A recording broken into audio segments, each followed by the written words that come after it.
என் குழந்தை தகனிக்கு உத்தரவு தாருங்கள் ஐயா. உன்னிடம் கொடுப்பதற்கு எந்த விதமான பொருளும் இல்லை. இல்லை. எந்த விதமான கதியும் இல்லை. இல்லை. உற்றார் இல்லை. இல்லை. சுற்றத்தார் இல்லை. இல்லை. பதி இல்லை. ஐயா பதி இருக்கிற ஆனால் எங்கோ இருக்கிற இருக்கும் இடம் தெரியவில்லை ஐயா. குழந்தை இறந்த செய்தி கூட தெரிவிக்க முடியாத நிலையில் நான் இருக்கிறேன். பதி இருக்கிறார், ஆனால் எங்கோ இருக்கிறார். தற்சமயம் என்னருகில் இல்லை. குழந்தை இறந்த செய்தியை கணவனுக்கு தெரியப்படுத்தாமல் திருட்டுத்தனமாக மயானத்திற்கு தூக்கி வந்து தகனம் செய்ய வந்திருக்கிறாய் என்றால் நீ எப்படியாப்பட்ட பெண்ணாக இருக்க வேண்டும்?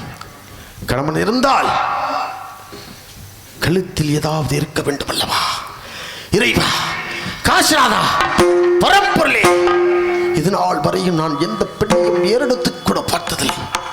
சொல்வது உண்மையா என்பதற்கு நான் உற்று நோக்க வேண்டும். இறைவா, என்னை மன்னித்து அருள்புரிய வேண்டும் ஐயனே.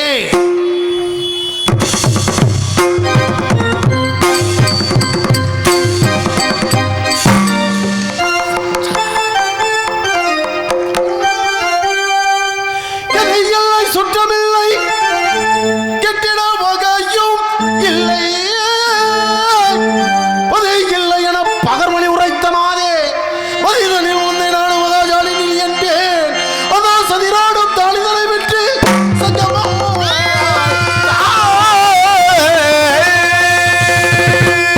ஆயிரம் சூரியனுக்கு ஒப்பிட்டு கூறுகையில் கழுத்தில் மாங்கல்யம் தருகிறது. அதனை பெற்றாவது குழியை கொடு, அதனை பெற்றாவது குழியை கொடு. தவிர வேறு யாருக்கல்லாலும் காண முடியாத எந்த மாங்கல்யத்தை காவலன் கல்லா கண்டு விட்டானே இறைவா. சங்கரா, சதாசிவா, சந்திரசேகரா, அடியவர்கிடியா, கங்காலா, கால சந்திர சோடா, காமதகிடா, நான் சத்தனை குழந்தை விட்டேன், நான் சத்தியம் தவறு விட்டேன், நீதி எழுதி விட்டேன், நியாயம் பொய்யாகி விட்டதா?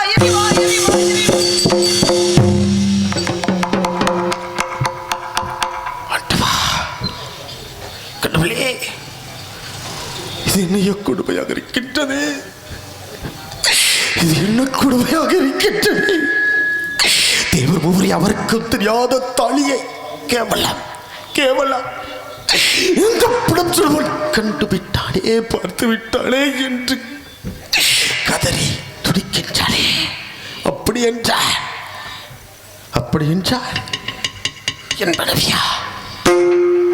இறந்து கிடக்கின்ற குழந்தை என் மகனா? என் மகனா? இறையா, இறையா, இறையா!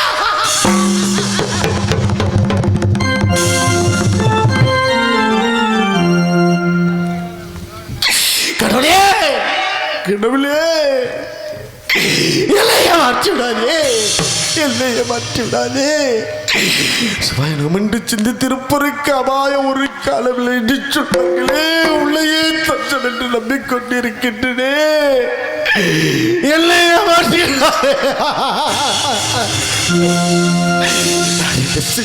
எப்படி விசாரிப்பேன்?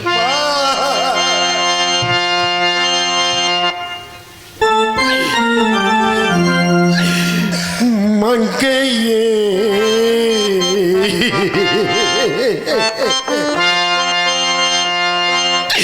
மங்கையே, உனை மணந்த கணவன் அல்லாது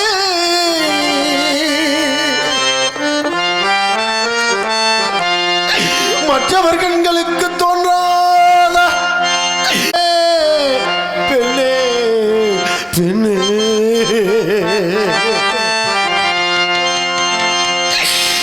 கணவனது பெயர்தான் என்ன?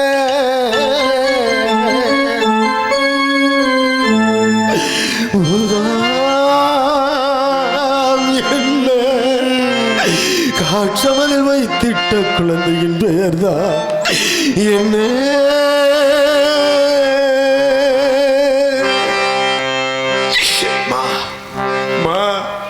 தாங்க யாரம்மா? எந்த நாட்டை சேர்ந்தவர்கள்? உனது பேர் என்ன? உனது பேர் என்ன? இறந்து கிடக்கின்ற குழந்தையின் பேரை தெளிவாக சொல்லம்மா. அம்மா, என் இதயம் வெடிச்சிரும் போல இருக்கே. ஐயா, எங்களுடைய நாடு அயோத்தி, என் மன்னவர் 56 தேசத்தையும் ஆண்டவன். என்னுடைய பேர் சந்திரமதி. அதோ இறந்து கிடக்க என் குழந்தைகளோ இது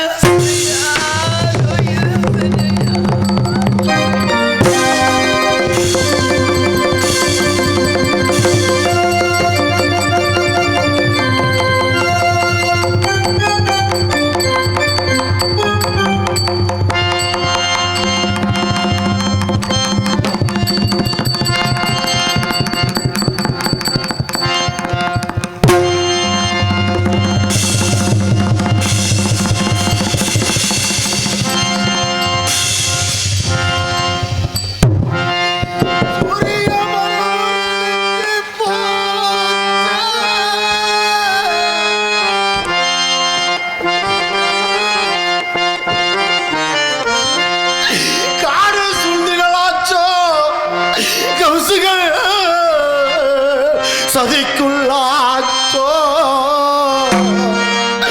தெய்வமே தெய்வமே தெய்வமே தெய்வமே தெய்வமே கோரியை நான் பெற்ற பாடல் குவளையம் வாண்டிடாம காரூர் காட்டு பாம்பு கடித்துமே இறக்கலாச்சோ. மகனே மகனே மகனே மகனே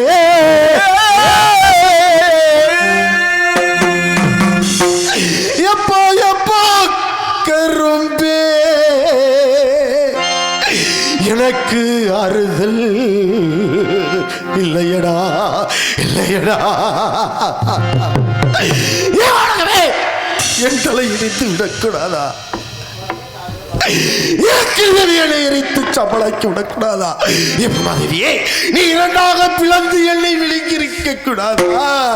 என்னை யோத்தி ஆள வந்த என் செல்வமே, என் செல்வத்தில் சிறந்த சிரஞ்சீவிகளுக்கெல்லாம் செல்லச்சிமானே, என் ரதி குலத்தின் ரஞ்சிதமே, என் ரதி குலத்தின் ரஞ்சிதமே, எனக்கு எல்லாம் தண்ணீர் இறைப்பா என்று இருந்தேனடா. ஐயோ மகளே மகளே, உன்னை பிரிந்து நான் என்னடா செய்ய போகிறேன் அப்பா?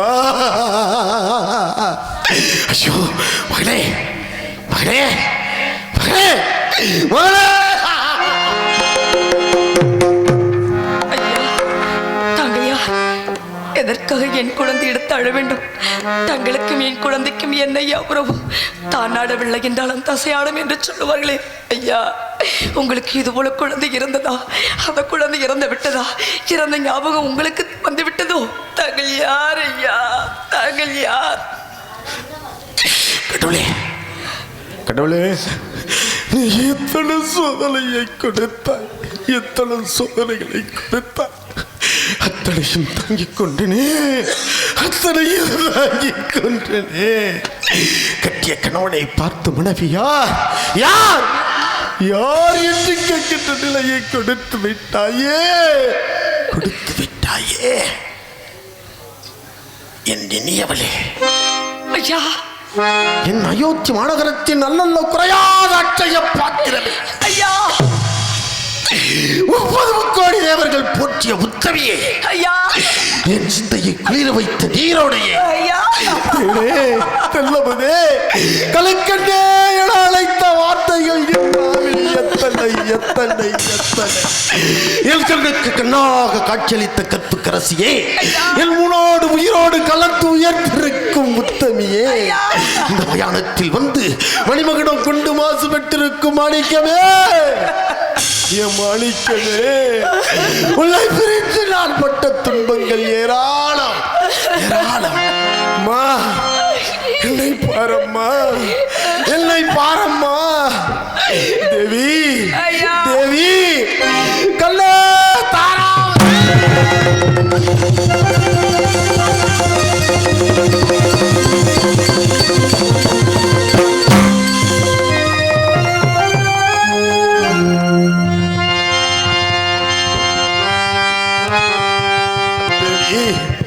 என் மகனை உயிரோடு கொண்டு வந்து ஒப்படைப்பாய் என்றிருந்தேனே தேவி, என் மகனை கொண்டு விட்டாயே, என் மகளை கொண்டு விட்டாயே.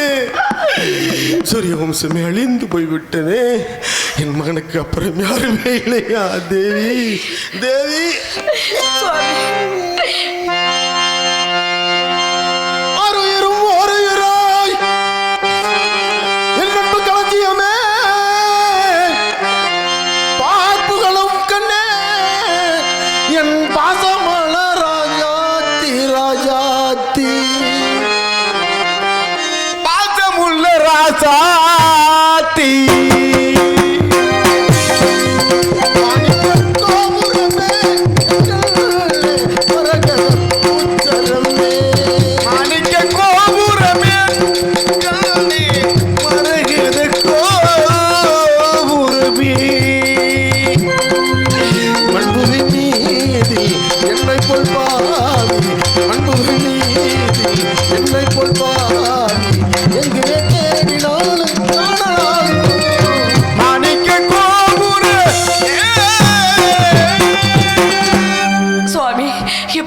குழந்தை தகனிக்க வேண்டுமே, வழி கூறுங்கள் நாதா. நான் கடமையில் இருந்து தவறிய குற்றத்திற்கு ஆளாக கூடாதம்மா. நமது குழந்தை இருந்தாலும் செய்ய வேண்டிய சடங்குகளை செய்தான் குழந்தை தானும் செய்ய வேண்டும். இப்படி உன்னை அடிமை கொண்ட வேதனிடம் சென்று காழ்ப்புணம் முளத்துண்டு கட்டாயம் வேண்டும். வாக்கியரசு எனக்கு சொந்தம், அதை கூட நீ தவிர்த்திடலாம். போய் வாங்கி வா. சுவாமி, நான் அங்கு சென்றால் மீண்டும் என்னை இங்கு அனுப்ப மாட்டார். அவ்வளவு கல்லஞ்சம் படைத்தவர் அவர். தேவி சுவாமி, எனக்கு தெரியும் விதி அதுவானாலும் என்ன செய்ய முடியும். தேவி சுவாமி, நான் உன்னே ஒன்று சொல்வேன், கேட்பியா? கூறுங்கள் நாதா. உலகத்திலே எல்லா துன்பங்களையும் அனுபவித்து விட்டோம். ஒன்றே ஒன்று மட்டும் பாக்கி, அதை மட்டுமே இந்த உலகத்தில் விட்டு வைத்து போக வேண்டும். இப்படியே காசி பட்டணத்துக்கு சென்று தெரு தெருவாக வீதி வீதியாக என் மகன் ஆள பிறந்தவன், சாதிக்க பிறந்தவன் அரவந்திண்டி கானகத்தில் இறந்துவிட்டார். அவனை தானம் செய்வதற்காக அவனை எடுத்து காசி மயானத்திற்கு சென்றேன். அங்கே ஒரு பாவி கால்பட வளத்துண்டு வாக்கியரசு இல்லாமல் தகனம் செய்ய முடியாது என்கின்றார். என்னிடம் எந்த விதமான கதியும் இல்லை விதியும் இல்லை என்று அந்த ராஜி வீதியிலே முந்தி ஏந்தி பிச்சை எடுத்து வா. கொண்டு வருகிறேன் மன்னா, கொண்டு வருகிறேன். தாய் தந்து பிச்சையிலே பிறந்தேன் அம்மா, என்று நீங்கள் போடும் பிச்சையிலே வளர்ந்தேன் அம்மா. தாய் தந்த பிச்சையிலே வளர்ந்தேன் அம்மா, நீ தந்த பிச்சையிலே வளர்ந்தேன் அம்மா.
அந்த இறந்து கிடக்கும் குழந்தைக்கு உனக்கு என்ன சம்பந்தம்?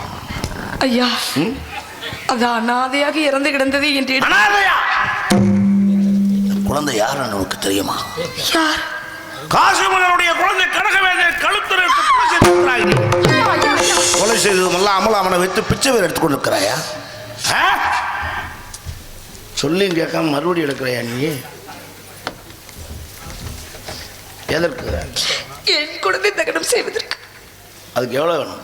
கால்பனை முழத்துண்டு வாய்க்கரிசி வேண்டும். அதில் ஒரு கோட்டருக்கு மேலே திரும்ப. இவ்வளோ எதுக்கு உனக்கு? நல்ல செய்தி உங்கள் வாயிலிருந்து வராதா? துண்டக்கூடா அதற்கும் இரவல் தானா?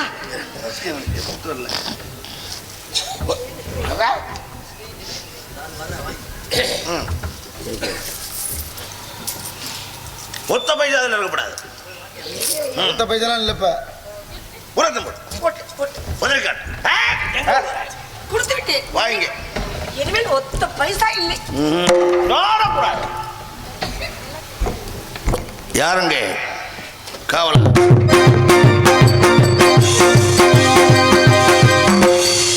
யாரையா தாங்கள்? என்னை தெரியவில்லை. சொன்னதானே தெரியும். சிரிச்சா தெரியவில்லை. இல்லை இல்லை தெரியலைங்க போது நம்ம சொல்லி பிரயோஜனம். காசிமனுடைய அரண்மனையில் உள்ள காவலர் நான். அப்படியா? தாங்கள் எதற்காக வந்தீர்? ஒரு பெண்ணை கொலை செய்ய வேண்டும். நீ நான் செய்ய வேண்டுமா? மன்னர் உத்தரவு. மன்னர் உத்தரவு? யாருடைய மன்னர்? நாட்டுக்கு அவர் தான் ஐயா மன்னர். நாட்டுக்கு மன்னராக இருக்கட்டும், வீட்டுக்கு மன்னராக இருக்கட்டும், எனக்கு மன்னர் இல்லையே. நாட்டுக்கு மன்னர்னா உமக்கும் தாயா மன்னர். நான் எப்படி எடுத்துக்க முடியும்? சரி, என்ன செய்யணும்? இப்போ யார் சொன்னா விட்டுவேன்? எனது எஜமான் வீரபாகு, அவருடைய அடிமை நான். அவர் சொல்லிக்கினாங்க இந்த மயானத்திலே நான் காவல் புரிந்து கொண்டிருக்கின்றேன். இந்த வாழ் யார் என்று தெரிகிறதா? தாங்கள் சொல்லுங்களே. உன் எஜமான் வீரபாகத்தேவருடையது அந்த வாழ். ஓஹோ, தாங்கள் கன்று அறுக்கும் பொழுது தாங்கள் கொடுத்த வாழ் நான் இருக்கா? அதில் எழுத கையெழுத்து போட்டிருக்காப்ல. தாங்கள் அந்த பெண்மகளை வெட்டலாம் அல்லவா? அது என் வேலை அல்ல, அது உன் வேலை. மயானத்திலே ஒருவன் இருப்பான், அவன் தான் இதை செய்ய வேண்டும். கொண்டு வந்த ஆளை வெட்ட வேண்டும். அவ்வளோதான் செஞ்சிடறேன். கொண்டா, நானே போட்டுக்கிறேன். கொண்டு வந்தாள் என்ன அல்ல, நான் கொண்டு வந்திருக்காளே. தாங்கள் இழுத்து வந்த ஆளை நான் இந்த வாழ்நாள் வெட்ட வேண்டும், அப்படித்தானே? செய்கிறேன். இந்த பரதகண்டத்தில் காசி மன்னனுடைய மகன் கடகவந்தனை கழுத்து நெறித்து கொண்டு விட்டாளா? பெண்மகள் யார்? அந்த பெண்மகள் சுவாமி, என்னை தான் கொண்டு வந்து விட்டார்கள் கொலைகளத்திற்கு. கடமை நிறைவேற்றுங்கள் மன்னா. ஈசா தேவி, சுவாமி, நீ அந்த கொலை செய்திருக்க மாட்டாய். நாங்கள் நம்பினால் போதும். விதி அதுவனால் நாம் என்ன செய்ய முடியும்? தேவி, நீ காசி மன்னனுடைய மகனை கொலை செய்த குற்றத்திற்காக உன் மீது வழக்கு தொடரப்பட்டு என் எஜமானிடம் இழுத்துச் சென்று என் எஜமான் என் கையில் வாளை கொடுத்து உன்னை வெட்டும்படி உத்தரவு. அப்படி நான் செய்யாவிட்டால் இத்தனை நாள் நான் பட்ட துன்பங்கள் அத்தனைவே அழிந்ததற்குத்தானே அர்த்தமாகிவிடும். கண்ணே, பெண்கள் என்றைக்குமே புகழுக்குரியவர்கள். என்ன தெரியுமா? பூவோடு முட்டோடு சுமங்கலியாக வாழ வேண்டும் என்பது பெண்களின் ஆசை. ஆனா நீ கொடுத்து வைத்தவன் என்ன தெரியுமா? உன் கணவன் கையாலே உன் உயிர் பிரிய போகிறது அல்லவா? ஆமா தேவி. சுவாமி, ஒரு பெண்மளாகப்பட்டவள் எங்கோ பிறக்கின்றாள், வளர்கின்றாள். அவளுக்கு திருமண வயது வந்தவுடன் யாரோ ஒரு ஆடவன் அறிமுகம் இல்லாதவன் அவளை மணந்து அவனுடைய வாழ்வில் இன்ப துன்பம் எல்லாத்திலையும் பங்கெடுத்து கடைசி வரக்கூடிய ஒரே ஒரு உறவு மனைவிங்கிற உறவு. சுவாமி, தாய் தகப்பன் இறந்து விட்டால் பாசம் போய்விடும், அண்ணன் தம்பி இறந்து விட்டால் அன்பு போய்விடும், சம்சாரம் போய்விட்டால் சகலமும் போய்விடும் என்று சொல்வார்கள். உண்மைதான். ஒரு குடும்பத்தில் கணவன் இறந்து மனைவி இருந்தால் அந்த குடும்பத்தை நிலைநாட்டுவாள். மனைவி இறந்து கணவன் இருந்தால் அவன் நடமாடும் பிணத்திற்கு சமம். சுவாமி, மகன் இருக்கும் பொழுது நீ இருந்தாய், நீ இறக்கும் பொழுது நான் இருக்கின்றேன். நான் இறக்கும் பொழுது நம்மை படைத்த ஈசன் இருக்கிறான், அவள் பார்த்துக் கொள்ளுவான். தங்களை கடமை நிறைவேற்றாலும் ஆண்டவர் மீண்டும் வருவதில்லை என்பதற்கு இணங்க நான் கடமையை செய்ய போகிறேன். அப்படியே வணங்கி உன்னை நான் வெட்டப் போகிறேன், கொலை செய்ய போகிறேன். அம்மா, கடமையை நிறைவேற்று.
மாலை விழுகிறது.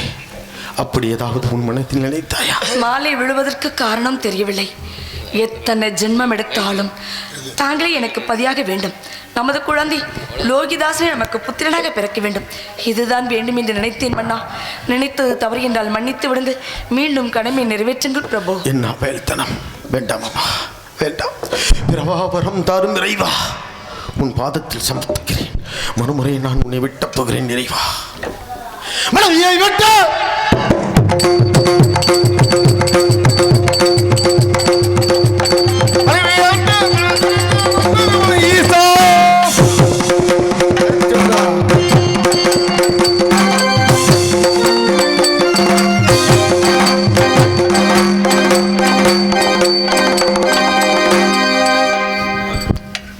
என்ன காரியம் செய்ய துணிந்தார்?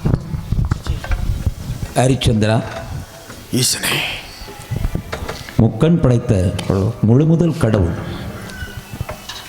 உனக்கு மட்டுமே காட்சியளிப்பதற்காக வந்திருக்கிறேன். ஹரிச்சந்திரா, ஐயனே, தேவர்கள் மூவர்கள் யாவரும் சேர்ந்து நடத்திய ஒரு சோதனை நாடகம் இது. இந்த சோதனை நாடகத்திலே இறுதி வெற்றியை நீ பெற்றிருக்கிறாய். ஹரிச்சந்திரா, சுவாமி, நீ இறந்த நாடு நகரங்கள் அனைத்தையும் உமக்கே திருப்பித் தருகிறோம். இறந்த மகன் உன் லோகிதாசனை, காசிராஜன் மகன் கனகவேந்தனையும் உயிரிழப்பித் தருகிறோம். நீ சென்று சில காலம் உமது நாட்டை ஆண்டு எனது பாதார விந்தம் வந்து அடைவீராக. ஐயனே, பிறருக்கு தரமாக கொடுத்ததை மீண்டும் பெறுவதில் எங்கள் இருவருக்கும் விருப்பமில்லை ஐயனே. அப்படி என்றால் யாம் பார்த்து யாருக்கு கொடுத்தாலும் உமக்கு சம்மதம் தானே? எங்கள் இருவருக்கும் சம்மதம். ஹரிச்சந்திர மகாராஜனே, சந்திரமதி தாயே, சுவாமி, உமது நாட்டை உமக்கே திருப்பித் தருகிறோம். உமக்கே முடிசூட்டுகிறோம். உமக்கே முடிசூட்டு. ஓம் நமச்சிவாய்.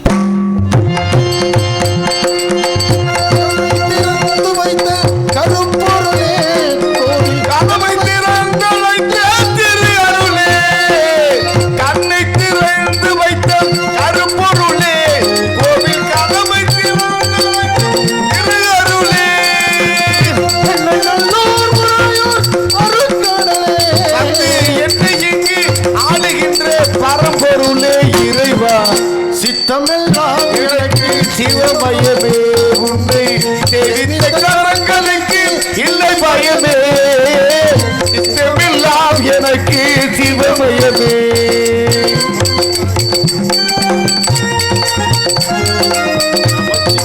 நமச்சிவாய ஓ நமச்சிவாய, நமச்சிவாய நமச்சிவாய ஓ நமச்சிவாய. அருணாச்சலனை போற்றி, அண்ணாமலையை போற்றி, அருணாச்சலனை போற்றி, அண்ணாமலையை போற்றி. ஓம் நமச்சிவாய.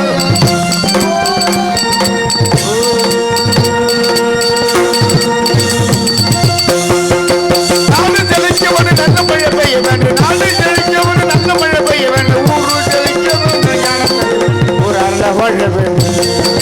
பட்டி பெருகவனு பால்பான பொங்க வேண்டும், துட்டு பெருக வேண்டும், ஞான தங்கமே ஒரு அல்ல வாழ வேண்டும். சுதடு பட்டி பாதாரே இந்த உலகு ராம உலகு மங்களே மக்களோ மங்களே. இதற்கு சங்கரசாமியின் நாமம் வாழ்க வாழ்க வாழ்க. ஸ்ரீ ஆஞ்சநேய மூர்த்திக்கு